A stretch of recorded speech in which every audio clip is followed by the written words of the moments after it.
Hello students, இது உங்கள் physics YouTube channel. இன்றைக்கி நம்ம என்ன பார்க்க போகிறோம் அப்படின்னா, தமிழ் மீடியத்துக்கான கதிர் ஒளியியல், அதாவது ரே ஆப்டிக்ஸ்னு சொல்லக்கூடியது, அது பார்க்க போகிறோம். ஓகேங்களா? ஃபாலோ பண்ணிக்கங்க.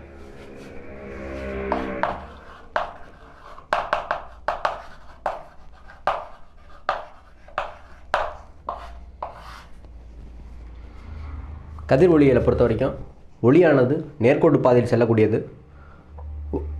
ஒளியானது இப்போ ஒரு கற்றை அப்படிங்கிறப்ப நம்ம ஒரே ஒரு கதிரை மட்டும் எடுத்துக்கலாம், ஒரு ரேவை மட்டும் எடுத்துக்கலாம். அப்போ ஒளிக்கதிரானது நேர்கோட்டு பாதையில் செல்லக்கூடியது அப்படிங்கிறத பற்றி படிக்கக்கூடிய பிரிவு தான் கதிர் ஒளியியல். ஓகேங்களா? அப்போது இந்த கதிர் ஒளியியலை பொறுத்த வரைக்கும் நமக்கு 3 விஷயம் முக்கியமானதாக படும். ஒன்று எதிரொலிப்பு, ரிஃப்ளெக்ஷன்.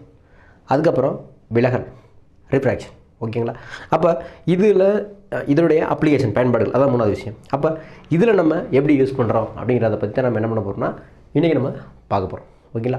அதில் ஃபஸ்ட் நம்ம பார்க்க போகிறது ஒளி எதிரொலிப்பு.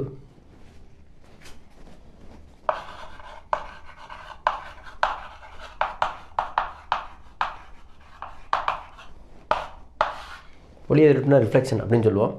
இப்போ ஒளி எதிரொலிப்பு அப்படின்னா ஒளியானது ஒரு பொருளை பட்டு, அந்த பொருள் எப்படி இருக்கலாம் அப்படின்னா ஒளியை எதிரொலிக்கக்கூடியதாக இருக்கணும், லைட்டை ரிஃப்ளெக்ட் பண்ணக்கூடிய ஒரு தளமாக இருக்கணும், ஒரு சர்ஃபேஸாக இருக்கணும். அப்போ ஒளியானது அந்த தளத்தில் பட்டு அதே ஊடகத்தில் எதிரொலிப்பு அடையும். இப்போ எக்ஸாம்பிளுக்கு இப்படி இருக்கு அப்படின்னா ஒளியானது அதே ஊடகத்தில் பட்டு அதே ஊடகத்தில் திரும்ப வரும்.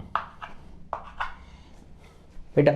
அப்போ ஒளி இது படக்கூடிய கதிரா, அப்போ நம்ம இதை என்ன சொல்லுவோம்னா படுகதிர்னு சொல்லுவோம். இது என்ன பண்ணுறது? எதிரொலிப்பு அடையுது. அதை நம்ம என்ன சொல்லுவோம்னா எதிரொலிப்பு கதிர் அப்படின்னு சொல்லுவோம், ரிஃப்ளெக்டட் ரே. அப்போது இந்த படுகதிரையும் எதிரொலிப்பு கதிரையும் உள்ள சம்பந்தம் யார் அப்படின்னா படுபுள்ளியில் வரையக்கூடிய செங்குத்து கோடு, நார்மல்னு சொல்லுவோம், இல்லைன்னா செங்குத்து கோடு.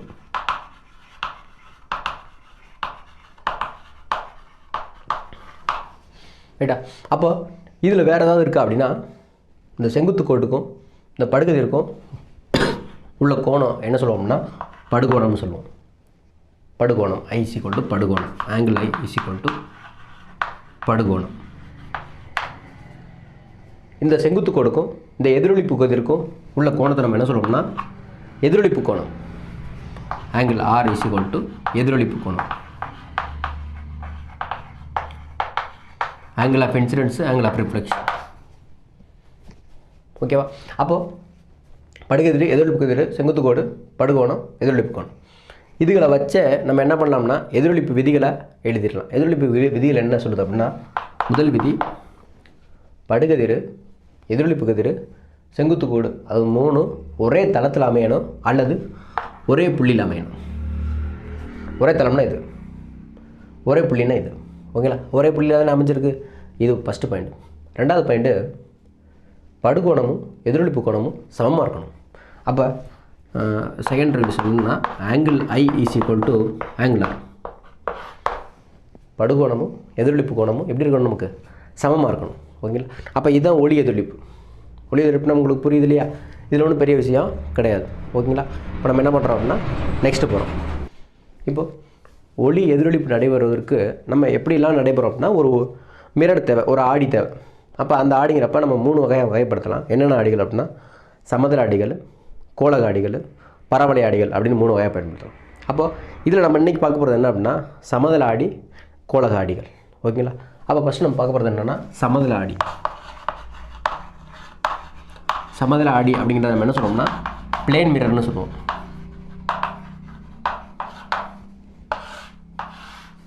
ரைட்டா? இப்போ சமதள ஆடியில் ஃபஸ்ட்டு இமேஜ் எப்படி உருவாகும் அப்படிங்கிறத சொல்கிறேன் பாருங்களேன். இப்போது இமேஜ் அப்படிங்கிறது எப்போ உருவாகும் அப்படின்னா 2 அல்லது அதற்கு மேற்பட்ட ஒளிக்கதிர்கள் ஒன்றிணைந்தால். ஓகேங்களா? எப்போ ஒன்றிணையணும்? After reflection. ஒளி எதிரொலிக்கு பிறகு ஒன்றிணைந்தால் நமக்கு என்ன கிடைக்கும் அப்படின்னா இமேஜ் ஆனது கிடைக்கும், பிம்பமானது கிடைக்கும்.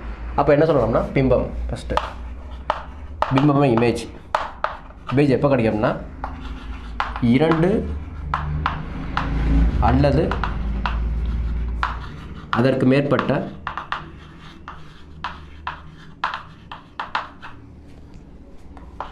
ஒளிக்கதிர்கள்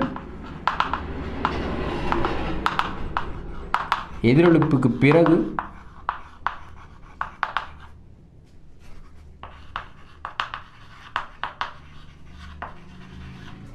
ஒரு புள்ளியில் சந்தித்தால்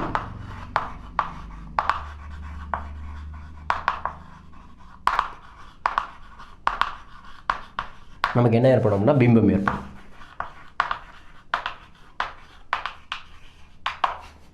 இந்த பிம்பத்தில் 2 வகைப்படும். ஒன்று மெய் பிம்பம், ரியல் இமேஜ், விர்ச்சுவல் இமேஜ், கற்பனையான பிம்பம், கற்பனை பிம்பம். அப்போ மெய் பிம்பத்துக்கும் கற்பனை பிம்பத்துக்கும் என்ன வித்தியாசம், ரியல் இமேஜுக்கும் விர்ச்சுவல் இமேஜுக்கும் எப்படி என்ன வித்தியாசம் அப்படிங்கிறத பார்க்க போகிறோம். இப்போ மெய் பிம்பம் எப்படி இருக்கும் அப்படின்னா தலைகீழாக இருக்கும், தலைகீழானது இன்வெர்ட்டடாக இருக்கும். கற்பனை பிம்பம் எப்போவுமே எப்படி இருக்கும் அப்படின்னா நேரானது. ரைட்டா? அதுக்கப்புறம் மெய் பிம்பம் எப்படி உருவாகும் அப்படின்னா உண்மை கதிர்கள் சந்திப்பு. உண்மையான கதிர்கள் நமக்கு என்ன பண்ணும் அப்படின்னா ஒரு புள்ளியில் சந்திக்கும், உண்மையான கதிர்கள் சந்திக்கும். கற்பனை பிம்பம் அப்படிங்கிறது கிடையாது. உண்மையான கதிர்கள் வேற எங்கேயோ இருக்கும். ஆனால் அந்த உண்மையான கதிர்களுடைய எக்ஸ்டென்ஷன் நீட்டிப்பு தான் என்ன பண்ணணும்னா சந்திக்கும். அப்போ என்ன சொல்லலாம்னா கதிர்களின் நீட்டிப்பு சந்திக்கும். கதிர்களோட நீட்டிப்பு தான் என்ன பண்ணும் அப்படின்னா சந்திக்கும். 3வது பாயிண்ட், மெய் பிம்பத்தை திரையில் வீழ்த்த முடியும். ஸ்க்ரீனில் பிளேஸ் ஃபால் பண்ண வைக்க முடியும். ஆனால் கற்பனை பிம்பத்தை என்ன பண்ண முடியாது அப்படின்னா திரையில் வீழ்த்த முடியாது.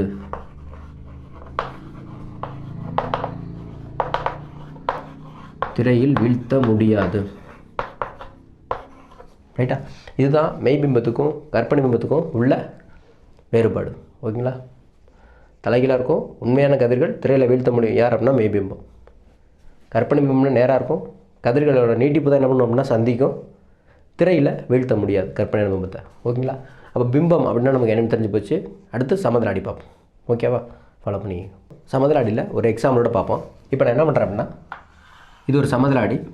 என்ன பண்ணிட்டேன் அப்படின்னா இங்கே ஒரு ட்ரீயை ப்ளேஸ் பண்ணியிருக்கேன். இந்த ட்ரீயை இங்கே பார்க்க போகிறேன். ஓகேங்களா? அப்போ எனக்கு என்ன தேவை அப்படின்னா 2 கதிர்கள் வேணும் அப்படின்னு நான் சொன்னேன். இப்போ நான் 2 கதிர்கள் எடுக்க போகிறேன். ஒரு கதிர்கள் இங்கே போய் படுது, இன்னொரு கதிர் என்ன பண்ணுது அப்படின்னா நேராக படுது. இங்கே ஒரு கதிர், இங்கே ஒரு கதிர். ஓகேவா? அப்போ இது போய் இப்படி படுது அப்படின்னா நார்மல் இப்படி இருக்கும். Angle of incidence is equal to angle of reflection. இப்படி போகும் எக்ஸ்டென்ஷன். ரைட்டா? இங்கே ஆங்கிள் ஆஃப் இன்சிடென்ஸ் நார்மல்லே விழுகுது. அப்போ என்ன சொல்லலாம்னா 0 டிகிரி. அப்போ பட்டுட்டு அதிலே திரும்ப வரும். அப்போ உண்மை கதிர்கள் எங்கேயுமே சந்திக்கலை. இது ஒரு கதிர் நேராக வந்துருச்சு, இந்த கதிர் பட்டு எங்கேயோ போயிடுச்சு. அப்போ இதோட எக்ஸ்டென்ஷன் தான் நமக்கு என்ன பண்ண போகுதுன்னா சந்திக்க போகுது. அப்போ இது எக்ஸ்டென்ஷன் பண்ணுறேன். ஆஃப்டர் ரிஃப்ளெக்ஷன் இது இந்த பக்கம் போகுது, எதிரொலிப்புக்கு பிறகு இந்த பக்கமாக போகுது. அப்போ எதிரொலிக்கு பிறகு எக்ஸ்டெண்ட் பண்ணோம்னா இந்த பக்கம் வரும். எதிரொலிப்புக்கு பிறகு இந்த பக்கம் போகுது. அப்போ இதை எக்ஸ்டென்ஷன் பண்ணோம்னா இப்படி வரும். ரைட்டா? அப்போ நமக்கு இமேஜ் எப்படி கிடைக்கும்? இப்படி கிடைக்கும். ரைட்டா? அப்போ நமக்கு எப்படி இருக்குன்னா ஆப்ஜெக்டும் இமேஜும் ஒரே மாதிரி இருக்கு. ஓகேங்களா? அப்போ என்ன சொல்லலாம் அப்படின்னா ஒரே மாதிரியான பிம்பம், ஒரிஜினல் மாதிரியே இருக்குது, ஒரே மாதிரியான பிம்பம். அதுக்கப்புறம் ஒரே டிஸ்டன்ஸ் தான், இதுவும் இதுவும் ஒரே டிஸ்டன்ஸ் தான். அப்போ என்ன பண்ணோம் அப்படின்னா சமதொலைவு.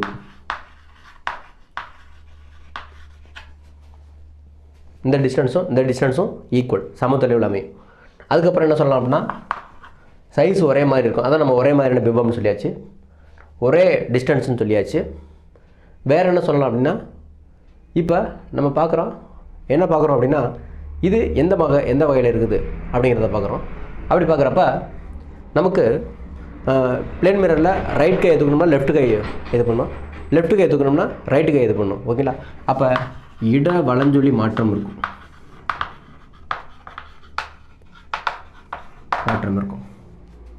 ஓகேங்களா?